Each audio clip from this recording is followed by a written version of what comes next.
Welcome, everybody, to Dulcimoon Talk number 51. We are so happy to have Claudia Schmidt from Connecticut with us today. Claudia, how is it in your country these days over there on the East Coast from the West Coast? Are you in Snowville? I wish. No, it's been kind of blah. It's just been Oh, blah, rain, cold. The sun's shining today, which is great, but I'm a northern Midwestern gal, so I really miss the snow a lot. And mhm. yeah, yeah. And I'm Yeah. thinking about you over there. I mean, you've had weather almost intense as the rest of the country lately, We can. People say didn't you just have a tornado there? there was a tornado just south of us. Yeah. Yeah, And that's a Midwestern thing. I know, and just a few days before that, a tsunami warning, which turned out not to be much. But yeah, it's here we are talking about the weather, and I want to talk about you and your music and Dulcimer. I've really been appreciating doing a deep dive into everything Claudia Schmidt over the last week, and and I've been really pleased to find out that you have been all over the map for the last 50 years or more, right? Yep. Yep. Tell me a little Yeah. bit about your musical journey and how it started for you. Yeah. Like a lot of singers anyway, growing up singing in church and choirs, which of course, and then in school, and so singing in choirs was a lifeline for me growing up in a small town in Michigan, and my parents gifted me with a guitar when I was about 16, and because my older brother had a guitar and I was coveting his. And I immediately started writing songs because always written poetry, and I taught myself guitar from singing in choirs. I never studied music theory, but I had sort of an idea of chords and voicings and things. So just watching my brother and that sort of thing, I was able to pick things up pretty quickly. And that was that for a couple of years until I saw a dulcimer, ta-da, hanging on a wall in Herb David's music store in Ann Arbor, Michigan. And I'd never heard of a dulcimer. I'd never seen one. I was literally attracted to the shape of it, and I asked if I could play it. And that dulcimer was, I mean, I think it was made of plywood. It was a minimalist instrument. I think I paid $50 for it, but I loved it. And what I loved by that time, I was playing the 12-string guitar, and which is very complex, all the overtones and the fullness of it, and symphonic compared to the simplicity of the dulcimer.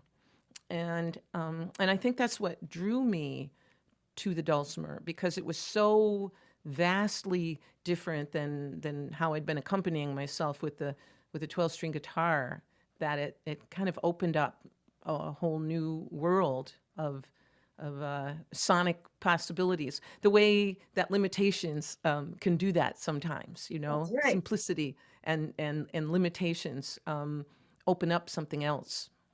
Having been a silk artist, I know that Oh. the limitations often open up creative Mm. avenues that we just don't expect, Mm-hmm. right? And definitely the same with the dulcimer. People say it's Mm. limited, but my experience in 45 years of playing the instrument has not proven so. Yeah. Well, I mean, I love that expression. Style is born of limitations. Mhm. That you find your own way around what's offered, and I guess just like with weaving in music, space. And I think the older I get, anyway, the more important and fundamental the spaces are between the notes and the sounds. And so that's what keeps me fascinated. And I got a new dulcimer in the meantime, of course, although I've had this one since 1978. And I know a lot of people now are building dulcimers with 6 strings and the extra fret. And I really have just I really have kept mine basic, without the extra fret, just the two melody strings, because that's what kind of fires me up Mhm, when I'm sitting and playing it. mhm, mhm. My original is also plywood. Hmm. It's hanging on the wall right next to me. But but the dulcimer, how does that fit in with your singing and your songwriting? Well, um, because of because I'm playing individual strings like I wouldn't on a guitar. With guitar, I was pretty much accompanying myself with chords, Mhm, and from the get go, the dulcimer offered an I guess you could say what I was saying before, an extra voice mhm, where I could play a line in unison with me. It allowed me to play lead, I guess, for the first time in my instrument playing life, because I never really played lead on the guitar at that point at all, strictly chording, rhythm stuff. And although I also use the dulcimer in a real rhythmic and percussive way often, it allowed me to really get more delicate and so I'm singing with the dulcimer, and more than just accompanying my voice with the dulcimer. So that's what I mean about how it's almost more of a duo sort of thing. And so it suggests and I can't say exactly why this is. It suggests different ideas in composing, um, and uh, there are things I write lyrically, and I know immediately um, that I want to work with that on the dulcimer. That's the mhm, voice I want to express those that musical idea with. And so having the choice of the 12-string guitar and the dear little dulcimer is really great. It yeah, just yeah, it that's keeps me fantastic. sharp. You wanna give us an example of what you're talking about? Sure. Um, so here's that's the other thing is I never really wrote instrumentals so much on the guitar, although I am now a little more. Hmm, But the dulcimer, because and here's the other thing I like about the dulcimer is because you're looking at it. It sits in your lap, and it's almost like a keyboard in that way. And I've always loved that I can watch how my fingers are moving. I can watch the relationship of my fingers and how I'm making chords and that sort of thing. So visually, it's just really enjoyable versus the guitar where you're kind of wrapped all around it, and it's sort of you're sort of shooting for your goal, but the dulcimer is it's all right there. It's so open. Right around the time of the Uvalde shooting, that night, in fact, the school shooting, I was sitting with my dulcimer, and this little piece came out, which came out as an instrumental, and then but it asked me to add my voice. So I'll just give you an idea of how that goes. I call this tragic waltz.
haunting, beautiful. Hmm. Wow. And you've definitely got the whole counter melody thing going on with what you're singing. Right. What you're singing sounds like a descant to me, is what I would call it. Mm-hmm. And then Mm-hmm. the melody that you started with that is clearly chordal, but Yes.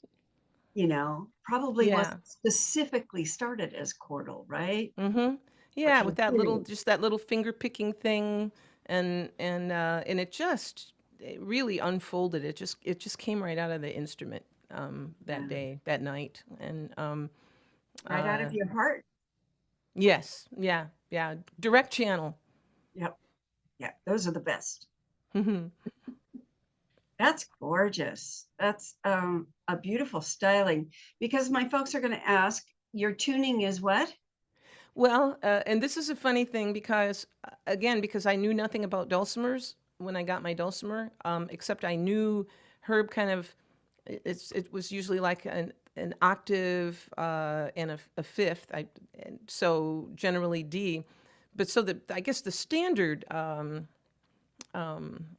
tuning is like the low D and then the A in the middle, and then the high D on the melody string. But I sort of stumbled into, sort of by accident, I call it the reverse mixolydian mode. So I have the low string, and then my high D is in the middle, and then the melody string is actually the A.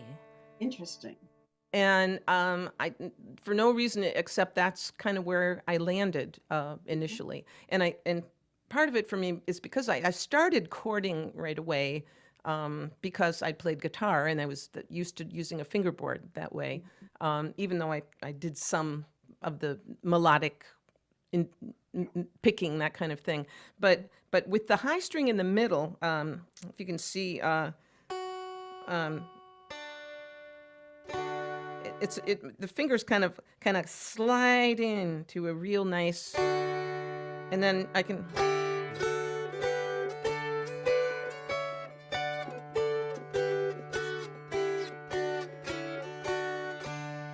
and it was just kind of a natural way to do chord progressions Mm-hmm. from the in my early playing. Mm-hmm. Yeah. Mm-hmm. So And then the I also use some different tunings. I do a DAA tuning, and it's not a lot of different tunings because I don't like to fuss with tuning that much when I'm performing. But yeah, uh, and the other thing that I know a lot of people these days use capos on dulcimers too, and I don't know.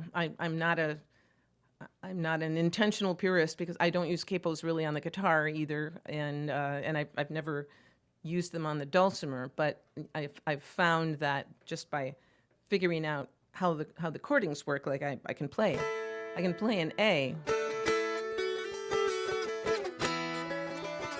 Now I'm in A, or I can be in B minor. In fact, that song Tragic Waltz is in B minor, and then I'm back to D.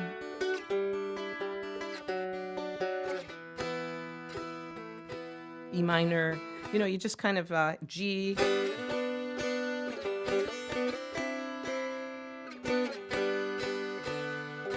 and so it's where you learn to trust the spaces, I guess, because you're not always getting full chords. But the idea of the dulcimer is that it's modal. I mean that's the whole idea, and and I think that's the way. Interesting. I hadn't really thought about this before. That the dulcimer and the 12 string both have an ambiguity about them, because with the 12 string there's a lot going on, but there are a lot of overtones, and I've always loved that kind of modal aspect of the 12 string. Like, it's very hard if I'm working with a bass player. They'll go, well, where's the root? And I'll go, I don't know, where do you think it is? And sometimes it feels like it's here, and sometimes it feels like it's there. And it could be either one, because of the way I tend to voice chords on the 12 string. So it's an even more spacious way of exploring the spatial possibilities of a composition, and And I guess part of it is I love the idea that if people are really listening, they do filling in with their own imaginations and musical sense. I don't need to lay everything out for them. I like there's a little bit of mystery in that modality and that ambiguity. Yeah, and also you don't have to play every note. You're also singing. Right. And so I can run those notes that are filling out chords and let the chords just be open and it's to me it's beautiful. Yeah, it really is. And we were talking earlier about how about this process for you and how that's often what Jean Ritchie did when she was performing. She would sing and then she would just add this like counter melody underneath. Yes. And Yeah. it's a really common way to use the dulcimer for singers. Hmm. Yeah. And that's yeah, that maybe that's what I was getting at before about it being like a duet because she grew up in a singing family and I'm sure in their collections there were songs that involved that kind of contrapuntal Mhm. singing stuff. And so it would be natural to want to accompany yourself that way. And again, the other instruments, banjos and guitars, and are tend to be more rhythm driven. And whereas the dulcimer kind of allows you to just quietly go about that Mhm. Mhm. idea. Yeah. Yeah, it's great. So you used the dulcimer for 50 years, you said? Well, around, I would say it's been, yeah, about 50 now, because I've been performing full time for about 52 years now. And I was a couple years into my, no, I would say probably the dulcimer, let's see, 20. Yeah, I think I was about 20 when I got my dulcimer. So Mhm. I was living in Ann Arbor for not a real long time, and Herb Davis was a remarkable kind of world famous music store. Little Herb was this incorrigible guy and who was just with the heart of gold kind of thing, real crusty guy with a heart of gold, and everybody went to Herb David's music store, and it was a tiny version of what Elderly Instruments in Lansing, Michigan has become now in terms of the go-to place for folk music instruments. Mhm. Mhm. Is that Herb Davis? Herb David, David. Okay.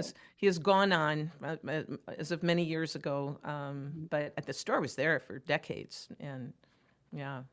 How great that you were able to find that spot and the instrument there. I mean, I in was meant to. 1978, it wasn't that popular. Yeah. Yeah. Well, this would have been actually in this would have been in 74, when I would have around that time, 73, actually 74, when I would have come across my dulcimer. Yeah, Mhm. it wasn't. That's what I mean about it, how it was just this interesting shape on a wall and it looked like something I could take on. And at that point, I mean, we were all hearing Joni Mitchell recordings, and I didn't know until years later that she used dulcimer on several of those recordings. That I didn't know she was a dulcimer player because again she used it very percussively and it sort of sounded like a guitar. So Yeah. I hadn't been able to pick out the sound specifically of a dulcimer in the way it was used in a band. So yeah, but so she was out there with the dulcimer Right, pretty early on too. She was right. called to it. Mhm. I That's the California connection where Mm-hmm. she got her first dulcimer from Joellen Lapidus, who is Aha. Yeah. LA based and Right. is still building today, still teaching and building Oh, today. that's great. I Yeah. know she's quite the artist with her instruments. Yeah, And Sally's dulcimers are from Bob and Janita Baker, Blue Lion dulcimers, out your way, right, and they build remarkable instruments. they My do. little dulcimer, which I've had since 1978, it's made Yeah. out of cherry wood. Uh-huh. I was living in Green Bay, Wisconsin at the time, and had a friend who was he would get into one thing and he would get into another thing and he would get into it really deeply. And at one point, he decided he was going to he was going to build dulcimers, and he built 3 dulcimers before he moved on to the next thing, and I got one of them. So Mhm. I don't know what happened to the other 2, but it's been a wonderful instrument, great It sound, and sounds I love the great. cherry wood, and yeah, and it's weathered. I've had it. It's been broken a couple of times. It's been through repairs. I have a pickup in it now. That in fact, Blue Lion Bob and Janita suggested to Sally and I when we wanted to add pickups to our instruments so that when we were playing in certain situations we had more control, Right. and they went through a lot of different um, possibilities and came up with one where the dulcimer still sounds like a dulcimer, because a lot of pickups and things, it just started to sound like a guitar. Right. So it is possible to play with other people and be heard, which is nice because that's the other thing is a dulcimer is being a quieter instrument, kind of gets lost in a jam session. Definitely. So you've been a professional musician, you say, for 52 years. Yep. Tell me about that. Um, well, it's been a wild ride. The audition is never over. I will say that right off the bat. Mhm.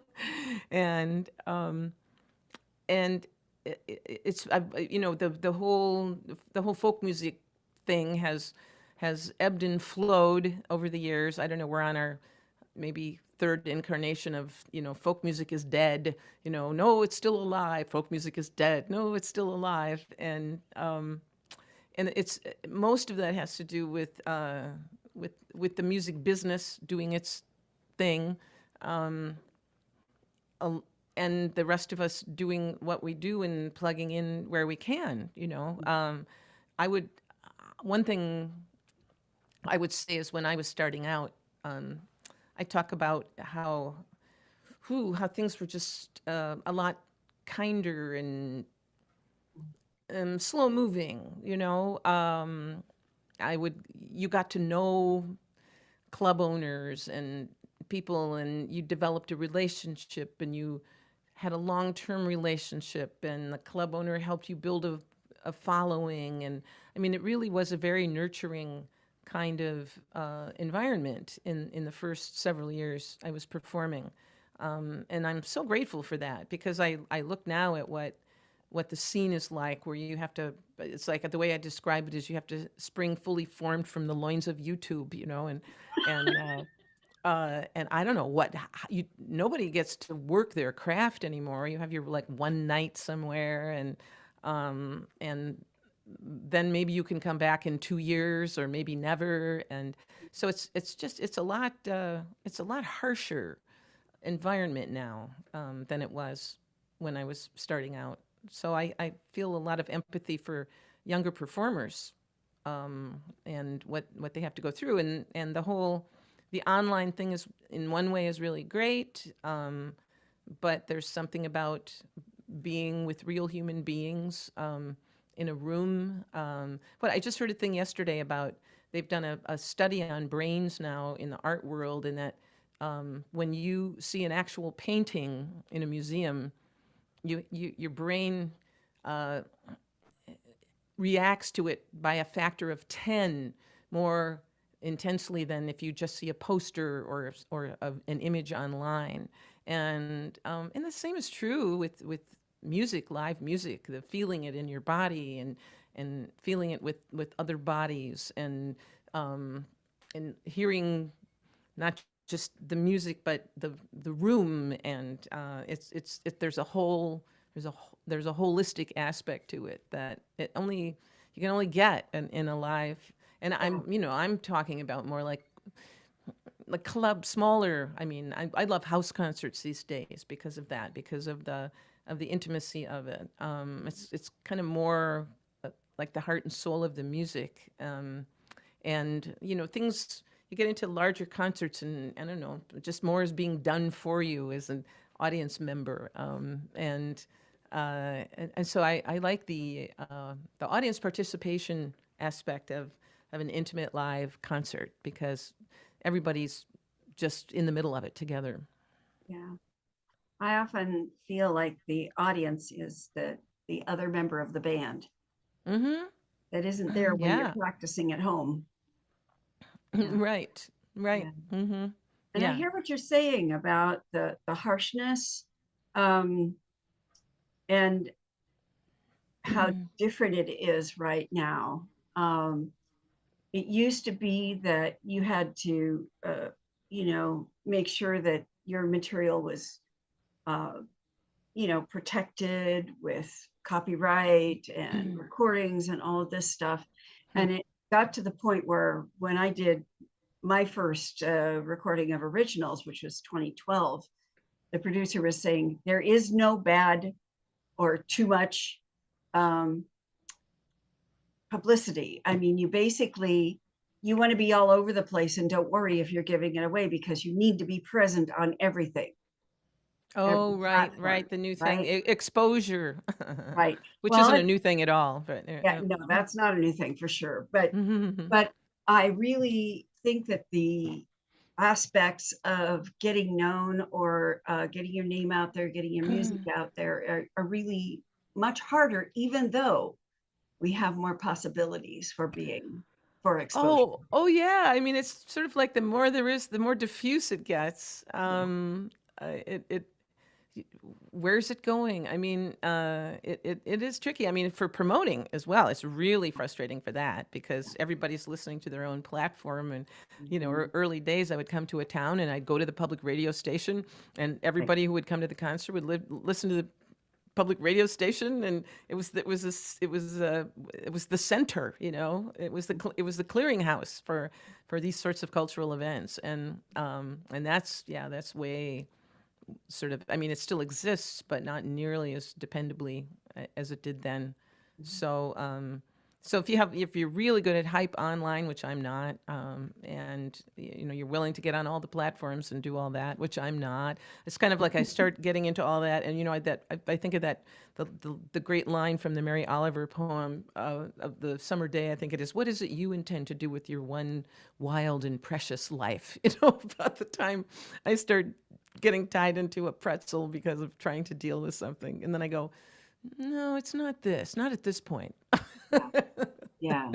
Yeah. Well, you have quite the body of work. How many recordings do you have? I have 22 recordings, Wow. and yeah, and uh, most of which are still in print. A few have gone by the wayside and are only available digitally now. Mhm. And uh, so, but I'm pleased about that, Yeah. and I'm happy with the body of work.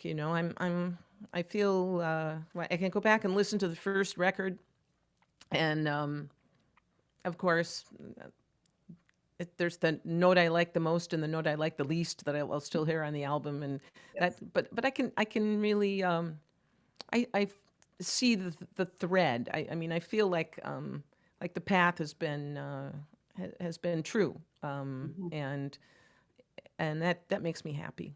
I mean, Yeah. even when I hear recordings, sometimes people send me recordings from very early on, like cassette that they were taping on cassette from a gig I did, early gig or something. Mhm. And even in my my wild amateur state, untamed state, undeveloped, I can still hear whatever it is that's brought me here today. I mean, Mhm. it's kind of a poignant thing to hear an old recording like that. I find myself both laughing and crying when I hear that stuff.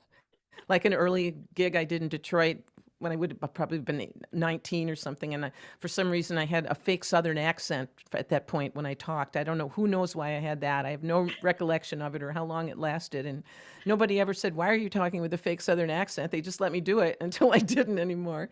But but there it is. The proof's out there. Who knows why our young selves did what they did, right? Right, right. Yeah, it was part of the journey. Yeah. So Um, that's the Wayback Machine. What's in the future for you? um, well, that's a damn good question. I still love performing as much or more than I ever have. And so I really want to keep doing that, live performing. I was very happy when we all got to be together again after the lockdown, and and certainly more recording. Although we go back and forth with because I still love to make CDs. For me, it's about a project. It's very hard to just do a song and then go on to something else. So the thing that pulls me into wanting to even be in the studio is to have a body of songs.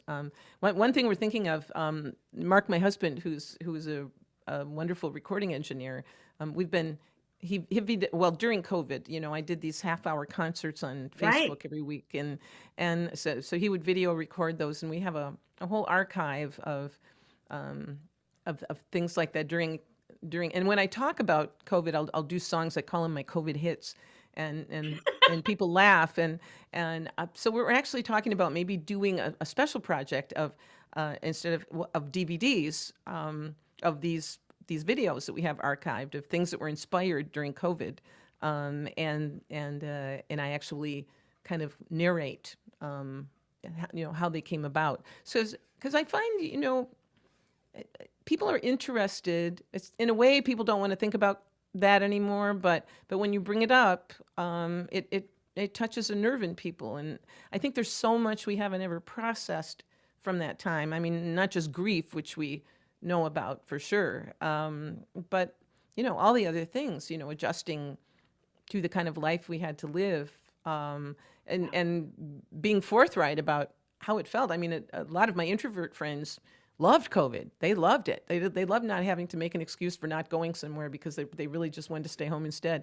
I mean, it was like the perfect excuse to not go anywhere, which for a few of my friends was perfect, So these sorts of things, how it awakened things in our nature that we tend to suppress when life was just, I use the word normal very with tongue inserted firmly in cheek. Yeah. But so it might be fun to do something like that, and then actually have a thing that's a video as well as that people could watch and hear, and try something like that. So that's one thing we're talking about. And then I've also been writing a lot of new songs, and so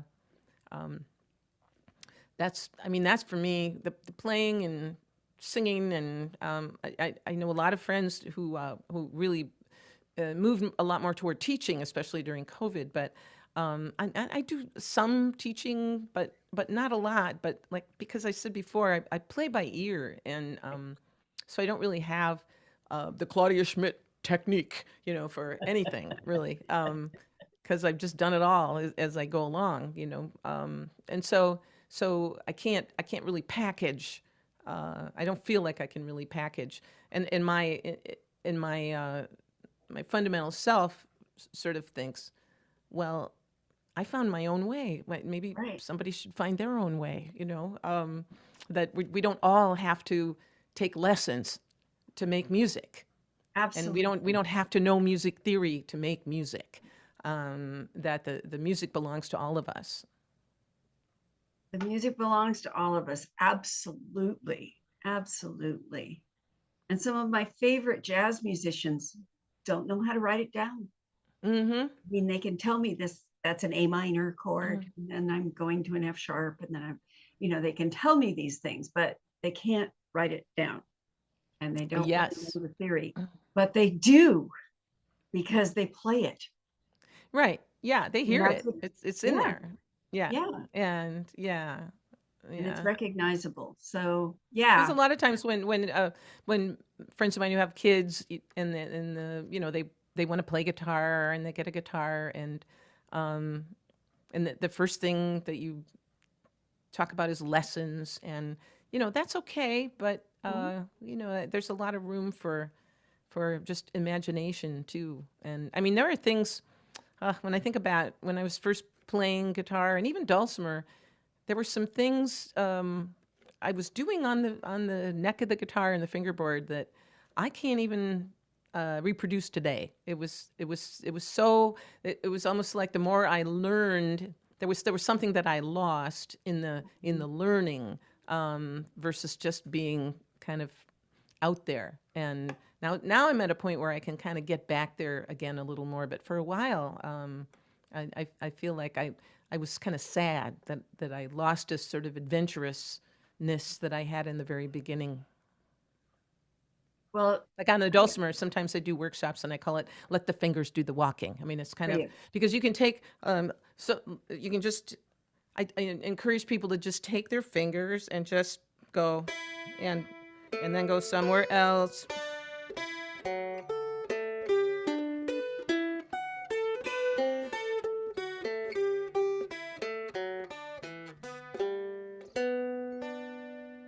Just kind of mess around like that with, and you come up with patterns. There's an instrumental I wrote called Fanfare for Forsythia years ago, and it actually started out as I was doing a warm-up exercise in the green room before a concert, and I was just experimenting with moving my fingers in a pattern.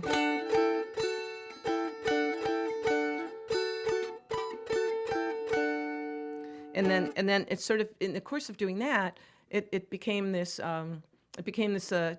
It became a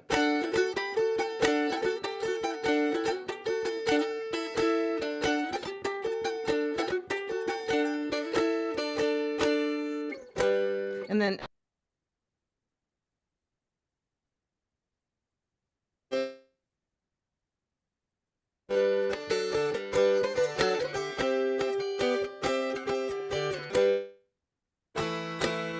and so that was the B part, and I went back to A. But it started out as just a finger exercise that turned into this really fun tune.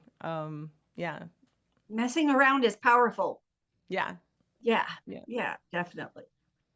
Well, I've just so enjoyed this talk with you, Claudia. I hate for it to end, but we can't be here forever. No. You said something about having an online concert coming up. Yes. Wait, how to find that?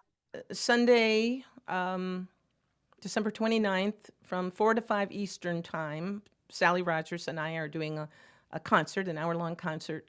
And it's at Eventbrite. It's a ticketed concert. If you go to my website, it's on the website calendar, Okay. or we've been advertising it on Facebook, or if you just go to Eventbrite and dial in, Sally and Claudia happy hour concert, the information will come up. And so it's a Zoom, a live stream. So we'll do the concert, but we're going to open it up for a little chit chat afterward. And that'll be the last kind of concert making we do until 2025. So we're looking forward to it because we both had kind of a lean month. So we will make sure to put that in the chat, and if Erin May has any questions from folks, she can unmute now and we can add those on. great. And if not, then we can find them in the chat after the event. Okay. Great. And I really appreciate your time today. I really appreciate your artistry. I'm glad you're in the world of both folk music, singing, songwriting, and the dulcimer world. It's Me been too. really a delight to meet you today. Thanks, Tim. All right. Thanks so much. Bye-bye. Bye. There she is.